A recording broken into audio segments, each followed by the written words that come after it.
5 আগস্টের অভ্যুত্থান ঘিরে সমন্বয়কদের কি পরিকল্পনা ছিল, সেই পরিকল্পনা ব্যর্থ হলে কোন ধরনের পদক্ষেপ গ্রহণ করা হতো, এমনকি সবাইকে মেরে ফেললে আন্দোলন চলমান রাখতে প্ল্যানই বা কি ছিল, এসব বিষয় নিয়ে ফেসবুকে দীর্ঘ স্ট্যাটাস দিয়েছেন বৈষম্য বিরোধী ছাত্র আন্দোলনের অন্যতম সমন্বয়ক রিফাত রশিদ। 30 নভেম্বর শনিবার সামাজিক যোগাযোগ মাধ্যম ফেসবুক একটি পোস্ট দিয়েছেন তিনি। ফেসবুকে রিফাত রশিদ লিখেছেন, যারা ভাবেন ছাত্ররাই দেশ চালায় তারা ভুল ভাবেন। ছাত্ররা গোটা ক্ষমতা কাঠামোর একটি অংশ, পুরোটা জুড়ে মোটেও ছাত্ররা নাই। সরকারে ছাত্র প্রতিনিধিদের বার্গেইন করতে হয়। সরকারের বাইরে যারা সেই ছাত্রদের ভরসা, আসলে রাজপথ, তাদের ভরসা শিক্ষার্থীরা, তাদের ভরসা জনগণ, এই বাদে তাদের কোনো ভরসার জায়গা নাই। বার্তা বাজারের পাঠকদের জন্য রিফাত রশিদের স্ট্যাটাসটি তুলে ধরা হলো। 5ই আগস্ট 36 জুলাইয়ের গল্প। লেখাটা একটু দীর্ঘ হবে বলে ক্ষমা চেয়ে নিচ্ছি। 5 আগস্টে মার্চ টু ঢাকা কর্মসূচিতে আমাদের পরিকল্পনা ছিল শহীদ মিনার বা শাহবাগ, দুইটার যে কোনো একটি জায়গায় আমরা জড়ো হব।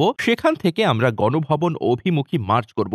যদি গণভবনের দিকে মার্চ করার সময় আমাদের উপর ম্যাসাকার চালায়, তাহলে আমরা সশস্ত্র সংগ্রামের দিকে যাব। নাহিদ ভাই সশস্ত্র সংগ্রামের ঘোষণা দিয়ে একটি ভিডিও বার্তা বানিয়ে রাখে। দুই একজন জার্নালিস্টকে এই ভিডিও বার্তা পাঠিয়ে রাখে। যদি আমরা কেউই পরবর্তী ঘোষণা দেওয়ার জন্য বেঁচে না থাকি, তাহলে 5 তারিখের পর যাতে আন্দোলন নির্দেশনার অভাবে নিস্তেজ না হয়ে যায়। আমরা যার নেতৃত্ব দিয়েছি তারা সহ গোটা দেশই শহীদ হওয়ার জন্য মুখিয়েছিলাম। সকাল থেকে ঢাকার পরিবেশ ছিল থমথমে। সকালেই শহীদ মিনারে গুলি চলে। আসিফ, বাকের, মোয়াজ্জেম ভাইকে হত্যার জন্য টাঙ্গারপুলে বার্ন ইউনিটের ওপর থেকে স্নাইপার দিয়ে গুলি চালায়, কিন্তু একটি পর্যায়ে মোটামুটি অর্গানিকভাবেই গণভবন অভিমুখে মার্চ করে। লক্ষ লক্ষ মানুষের ঢল নামে ঢাকার রাস্তায়। শাহবাগে আমরা যখন ছিলাম তখন বিভিন্ন সোর্স থেকে নিউজ আসতে থাকে হাসিনা পদত্যাগ করে ক্ষমতা সেনাবাহিনীর কাছে হ্যান্ড ওভার করবে। আসিফ ভাই শাহবাগ থেকে ভিডিও বার্তা দেয় যে সেনা শাসনে দেশের জনগণ মানবে না। আমিও ভিডিও বার্তা দেই এই টপিকে, পোস্ট করি যে দেশের ভবিষ্যৎ ক্যান্টনমেন্ট থেকে নয়, নির্ধারিত হবে অভ্যুত্থানের মঞ্চ শাহবাগ থেকে।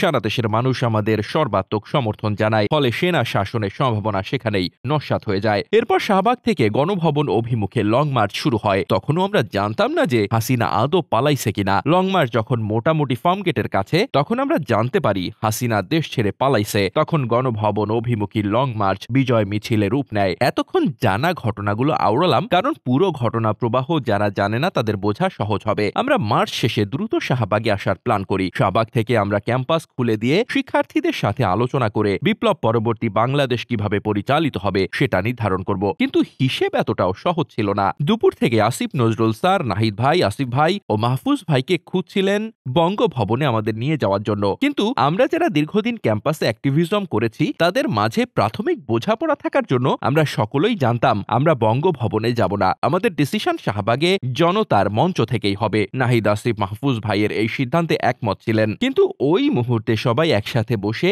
একটা একক সিদ্ধান্ত নিতে পারবো এই সুযোগ আমরা পাই নাই। আসিফ নজরুল স্যার, নাহিদ, আসিফ, মাহফুজ ভাইদের রাজি করাতে না পেরে হাসনাত ভাইকে অ্যাপ্রোচ করেন। আপনারা যারা আমাদের লং মার্চের ভিডিও দেখেছেন তারা জানেন নাহিদ, আসিফ ভাই এক রিকশায় ছিলেন, সার্জিস, হাসনাত ভাই অন্য আরেকটা রিকশায় ছিলেন। ফলে নাহিদ, আসিফ, মাহফুজ ভাইয়েরা বঙ্গভবনে যাবেন না এই সিদ্ধান্তটা হাসনাত ভাইয়েরা জানতেন না। আসিফ নজরুল স্যার হাসনাত ভাইকে অ্যাপ্রোচ করলে হাসনাত ভাই স্যারের সাথে গাড়িতে উঠে বঙ্গভবনে যাওয়ার জন্য রওনা দেন এই ভেবে যে আমাদের সবাই বঙ্গভবনে যাচ্ছি। অথচ বাস্তবতা হলো সেখানে অলরেডি ক্ষমতার ভাগ নেওয়ার জন্য দেশের সকল রাজনৈতিক দলের প্রতিনিধিরা বসে আছেন। জাস্ট ছাত্র সমন্বয়কদের মাঝে একটা গ্রুপকে সেখানে নিয়ে গিয়ে তাদের মাধ্যমে ম্যান্ডেট দিতে পারলেই ক্ষমতা সেখানে ভাগাভাগি হয়ে যেত। অর্থাৎ ক্ষমতার কেবলা শাহবাগ থেকে ক্যান্টনমেন্টের দিকে শিফট করার প্রচেষ্টা ব্যর্থ হওয়ার পর ক্ষমতাকে সকল পলিটিক্যাল দলের সমর্থনে বঙ্গভবনে শিফট করে ফেলা হয়। আমরা টিভিতে যখন দেখতে পাইলাম হাসনাত ভাই বঙ্গভবনের দিকে যাচ্ছেন, তখন নাহিদ ভাই হাসনাত ভাইকে কল দিয়ে জানান যে আমরা কেউ বঙ্গভবনে যাচ্ছি না। তখন হাসনাত ভাই দ্রুত গাড়ি থেকে নেমে আমাদের কাছে চলে আসেন। আমরা তখন চ্যানেল 24 এর অফিসে প্রেস ব্রিফিং এর জন্য প্রস্তুতি নিচ্ছিলাম।